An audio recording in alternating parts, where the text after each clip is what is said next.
우리 시편 1편은요, 우리 시편 전체의 주제를 담고 있는 시입니다. 이 시편이 무엇을 말하려고 하는지, 우리가 이 시편을 통해서 무엇을 배울 수 있는지, 그것을 아주 일목요연하게 담고 있는 시입니다. 이 시의 주제는 맨 앞에 나와 있는 말처럼 복 있는 사람, 이것이 주제. 그래서 일종의 행복송이라고 할 수 있어요. 행복을 노래하는 시입니다. 사실 시편 전체의 주제도 복입니다. 복. 어떻게 보면은 이 시편이라는 게 이제 복된 삶을 위한 지침서라고 할 수 있습니다. 올해 새해 첫 주일을 맞이해서 우리가 서로 축복의 인사를 했습니다. 새해 복 많이 받으십시오. 참 듣기 좋은 덕담이죠. 또 이런 인사를 우리가 싫어할 이유가 없습니다. 2018년에는 지지리도 복이 없는 한 해가 되길 바랍니다. 우리가 이런 인사를 듣고 싶겠습니까? 우리가 복을 마다할 이유가 없죠. 그런데 성경이 말하는 복은 그 의미가 세상이 말하는 것과는 좀 다른 것입니다. 여러분, 예수님도 그 주옥과 같은 산상수훈의 제일 첫 번째 주신 말씀은 복에 관한 말씀이었어요. 팔복. 심령이 가난한 자는 복이 있나니, 이렇게 시작하면서 8가지 복을 말씀하십니다. 그것은 이런 사람 복이 있다라는 말이면서 동시에 너희가 복을 얻으려면, 복 있는 사람이 되려면 이렇게 살아야 된다라고 하는 아주 강력한 메시지가 담겨 있죠. 여기도 마찬가지입니다. 복 있는 자는 어떤 자가 복이 있느냐라고 이야기하면서 너희가 복을 받으려면 이렇게 해야 한다라고 하는 명령어가 이 속에 담겨져 있어요. 그 복은 하나님으로부터 오는 아주 귀한 축복입니다. 진정한 복입니다. 올 한 해 이 복으로 가득한 삶을 살고 싶은 분들은 이 말씀에 꼭 귀를 기울이시기를 바랍니다. 오늘 주신 이 말씀 보면요, 두 부류의 사람들이 소개가 되는데 의인과 악인입니다. 의인은 복이 있는 자고 악인은 복이 없는 자죠. 이후에는 이제 그들이 어떻게 구별이 되는지, 또 어떻게 다르게 살아가고 있는지, 또 그 결과가 어떻게 되는지, 이것이 이제 전개가 되고 있어요. 자, 먼저 1절과 2절을 보면은, 자, 1절과 2절을 같이 한번 읽어봅시다. 복 있는 사람은 악인들의 꾀를 따르지 아니하며 죄인들의 길에 서지 아니하며 오만한 자들의 자리에 앉지 아니하고 오직 여호와의 율법을 즐거워하여 그의 율법을 주야로 묵상하는도다. 그랬어요. 악인은 어떤 사람들이냐? 악한 꾀를 따르고 죄의 길에 서고 오만한 자의 자리에 앉는 사람들이다 라고 하는 거죠. 이런 사람들에게는 하나님의 축복이 임할 수 없다. 반면에 의인은 하나님의 말씀을 즐거워하면서 그 말씀을 밤낮으로 묵상하는 사람들이다. 그런 사람들에게 하나님의 축복이 임한다라고 하는 것입니다. 자, 여기서 먼저 우리가 의인과 악인이라고 하는 것을 좀 더 자세히 들여다봐요. 우리는 보통 의인, 악인 그러면은 그 사람의 행위 그리고 살아가는 삶의 태도에서 그것을 찾고 분별하려고 합니다. 악인 그러면은 아주 나쁜 짓을 많이 하는 사람, 사악한 짓을 많이 하고 비도덕적이고 비양심적인 사람을 우리는 보통 악인이라고 말해요. 그리고 의인은 아주 바르게 양심적으로 살아가는 도덕적인 사람을 우리가 의인이다 이렇게 얘기합니다. 그러나 그것은 이 시편이라든지 또는 성경 전체가 이야기하는 의인과 악인이 아닙니다. 선과 악의 기준, 의와 악의 기준은 도덕이나 양심 또는 행위가 아니에요. 그 기준은 하나님과 그의 말씀입니다. 그가 하나님과 어떤 관계인가? 하나님을 어떻게 대하고 있는가? 이것이 의인과 악인을 가르는 기준이에요. 하나님과 무관하게 살면서 자기 힘을 의지하고 자기가 옳다고 하는 바대로 고집하며 살아가는 자가 악인입니다. 반면에 의인은 하나님과의 깊은 관계 속에서 그분을 경외하고 그리고 그분을 의지하면서 살아가는 사람입니다. 무엇을 행하고 살아가느냐, 그것이 중요한 것이 아니라 그가 하나님 안에 거하고 있느냐, 이것이 중요하다 이거예요. 특별히 여기에 의인의 행위가 2절에 소개되고 있는데 2절을 보면은 오직 여호와의 율법을 즐거워하여 그 율법을 주야로 묵상하는도다. 이렇게 나와 있어요.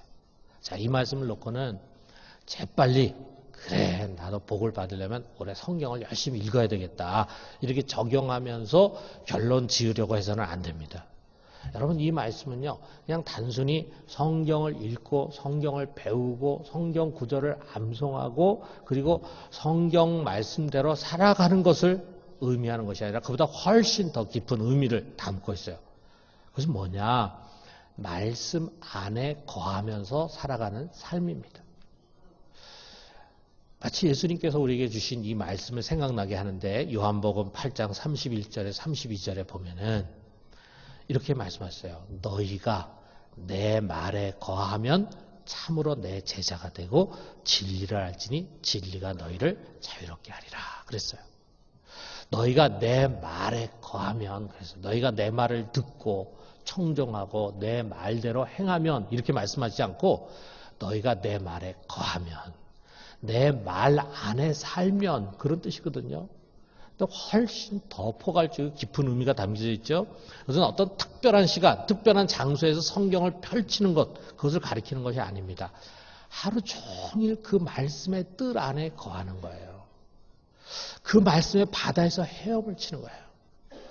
그리고 그 말씀의 그늘 아래서 쉬고 그리고 말씀의 오솔길을 따라서 걸어가는 것입니다. 그게 그 말씀 안에 거하는 것입니다. 자, 여러분, 우리 하나님의 말씀, 여기 율법이라고 표현되어 이 토라라고 하는 것은 무엇을 해라, 하지 말라 하는 말씀이 많이 있죠. 그렇지만 그러한 명령문만 담겨 있는 것이 아니에요. 오히려 이 토라는 수많은 언약이 담겨져 있습니다. 우리 하나님의 은혜로운 약속들로 이루어져 있어요. 그렇기 때문에 우리가 성경을 계명의 책이다 이렇게 말하지 않고 언약의 책이다. 옛날 언약, 그래서 구약, 새로운 언약, 그래서 신약 그러잖아요. 그 언약들은 바로 하나님의 은혜가 담겨져 있는 약속이에요. 그렇기 때문에 여러분 우리가 이 성경 속에는 하나님의 은혜로운 언약의 말씀을 묵상하다 보면은 우리도 모르는 사이에 지친 우리 영혼이 소성이 돼. 그리고 하나님의 품 안에서 우리가 깊은 안식을 누리게 됩니다. 그 말씀은 능력이 담겨져 있어요. 그렇기 때문에 그 말씀이 병자를 치유하고 약한 자를 강하게 하고 불안과 두려움에 처해 있는 자에게 이해할 수 없고 상상할 수 없는 하늘의 평안을 주고 안정된 심령을 만들어줍니다. 그 안에서 우리는 때로 우리가 어디로 가야 할지 모르고 길을 찾지 못하는 가운데 그 말씀이 우리에게 가야 할 길을 가르쳐주고 우리를 인도해 줍니다. 이게 축복이라 이거죠. 이 축복을 아는 사람은 말씀을 즐거워하게 됩니다. 이게 오직 여호와의 율법을 즐거워해서 그 율법을 주야로 묵상한다 그랬잖아요. 말씀을 즐거워한다 이거죠. 그래서 그 속에서 많은 귀한 보물들을 캐어내고 그것을 얻고 누리면서 풍요롭게 살아가는 그것이 바로 복이다 이거죠. 자, 이걸 잘 표현한 것이 바로 3절이에요. 3절에 보니까 이렇게 말하고 있습니다. 그는 시냇가에 심은 나무가 철을 따라 열매를 맺으며 그 잎사귀가 마르지 아니함 같으니 그가 하는 모든 일이 다 형통하리로다 그랬어요.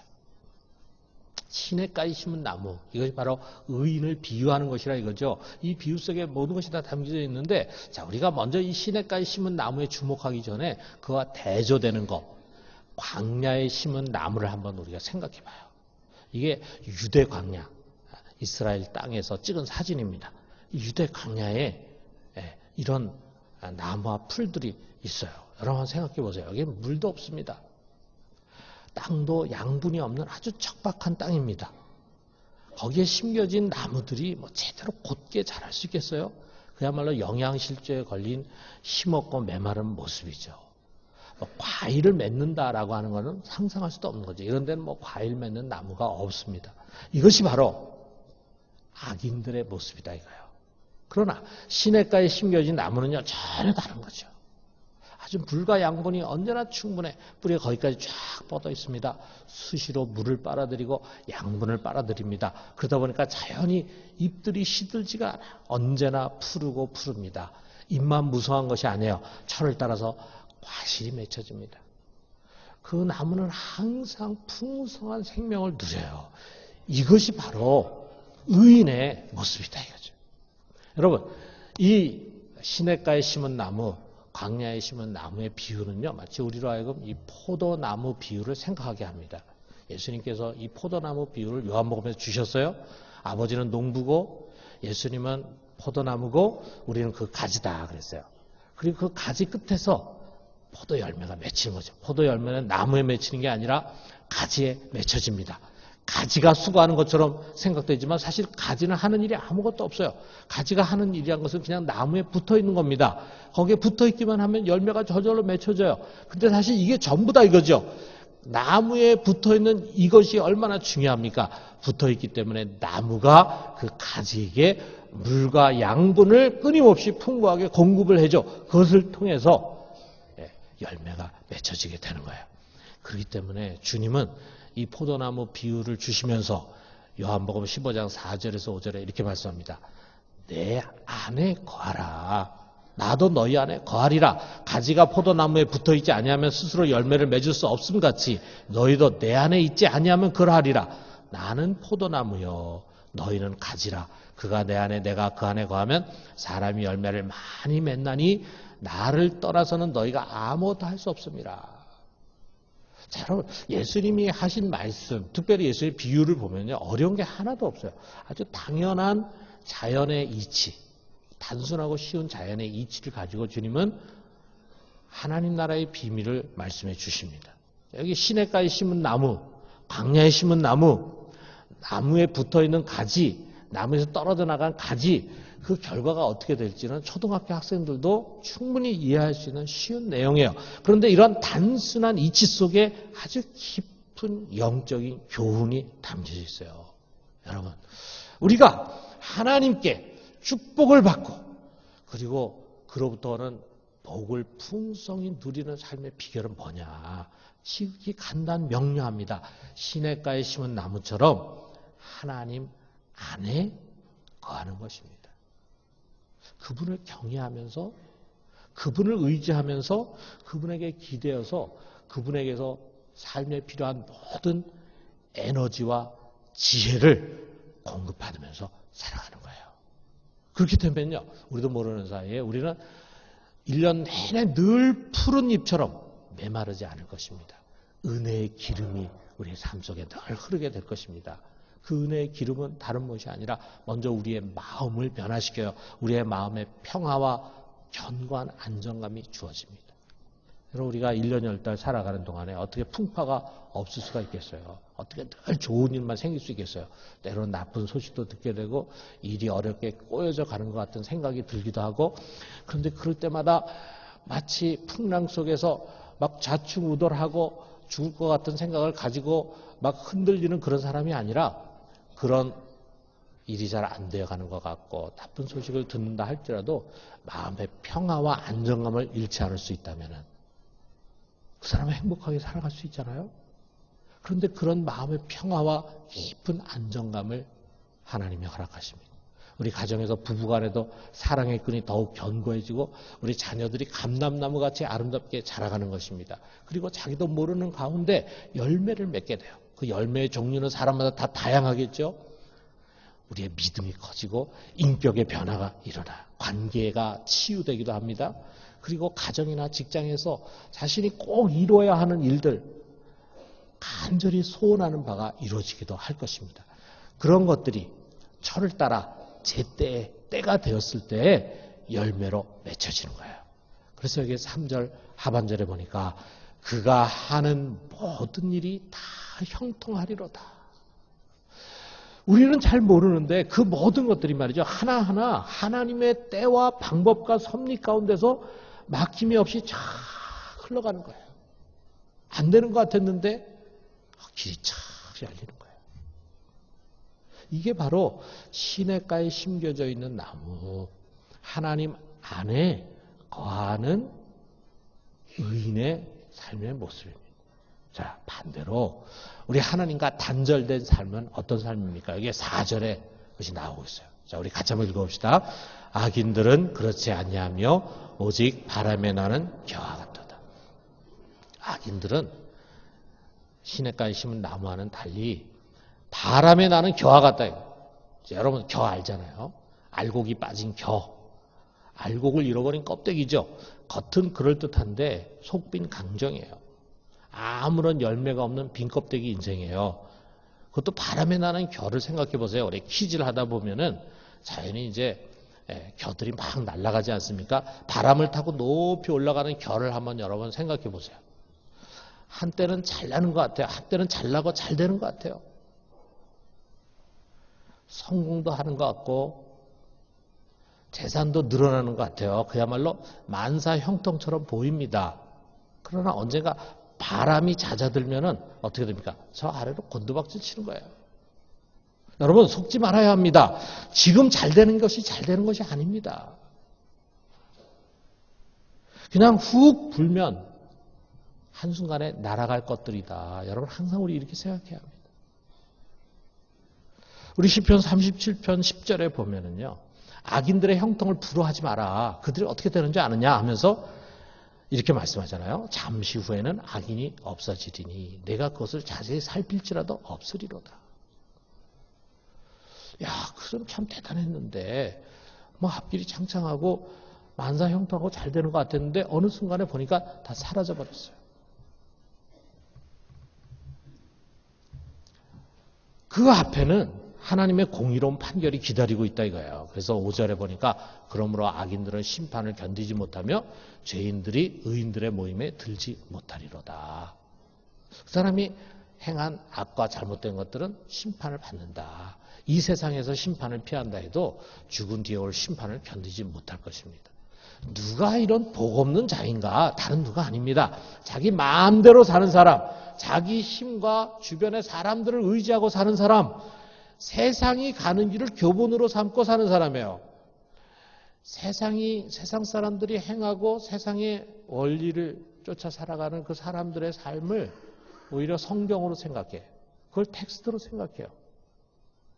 그래서 그 지식을 열심히 섭취하고 거기에 심취가 되고 그 철학을 쫓아 살아갑니다. 그러다 보면 하나님과 멀어져요. 그런 사람이라. 삶의 운전대를 자신이 쥐고 주인의 행세를 하는 오만한 자입니다. 여러분 여기 이 시편 1편과 아주 비슷한 글이 에레미야서에 나오는데 여기에 있는 이 시냇가에 심은 나무의 비유를 에레미야서에서 더 자세하게 우리들에게 소개를 하고 있어요. 여기 에레미야서 17장 5절에서 8절 여러분 한번 들어보세요. 여호와께서 이와 같이 말씀하셨느니라. 무릇 사람을 믿으며 육신으로 그의 힘을 삼고 마음이 여호와에서 떠난 그 사람은 저주를 받을 것이라. 그는 사막의 떨기나무 같아서 좋은 일이 오는 것을 보지 못하고 광야 간조한 곳 건건한 땅 사람이 살지 않는 땅에 살리라. 그러나 무릇 여호와를 의지하여 여호와를 의뢰하는 그 사람은 복을 받을 것이라. 그는 물가에 심어진 나무가 그 뿌리를 강변에 뻗치고 더위가 올지라도 두려워하지 아니하며 그 잎이 청청하며 가무는 해도 걱정이 없고 결실이 그치지 아니함 같으리라. 사랑하는 성도 여러분, 여러분 모두가 올 한 해 복 없는 자가 되지 말고 복 있는 사람이 되기를 주님의 이름으로 축원합니다. 그 비결은 간단해요. 여러분 먼저 주님 안에 거합시다. 먼저 그분과 깊은 교제를 가집시다. 먼저 그분을 좀 더 가까이 해요. 그래서 거기서 생명의 힘을 우리가 얻어야 합니다. 세상이 주는 힘과 지혜가 아니라 하나님이 주시는 생명의 힘과 지혜를 얻고 그것으로 세상을 멋있게 사는 거예요. 이것이 복의 비결이라고 한다면 여러분 우리는 이것을 삶의 최우선으로 삼아야 합니다. 최우선으로 이걸 삼아야 돼요. 자, 좀 더 구체적으로 적용한다면 여러분 매 주일 예배를 귀하게 여기십시오. 2018년도는 여러분이 주일 빠지지 마세요. 예배를 소홀히 하지 마세요. 여러분, 우리가 성도들과 함께 예배 드리는 이 예배 1시간은 일주일의 중심입니다. 그 예배가 너무 소중합니다. 우리는 그 예배 속에서 하나님을 만나면서 거기서 한 주간을 살아갈 수 있는 힘을 얻는 거예요. 아울러 여러분 성도들과의 사랑의 교제, 코이노니아를 귀하게 여겨야 됩니다. 여러분 우리 오순절날 성령 강림이 임했을 때 성령 충만한 성도들이 제일 먼저 한 게 뭡니까? 집에서 성도들이 함께 모여서 서로 떡을 떼고 그리고 하나님의 말씀을 배우고 주님을 찬미하고 기도했어요.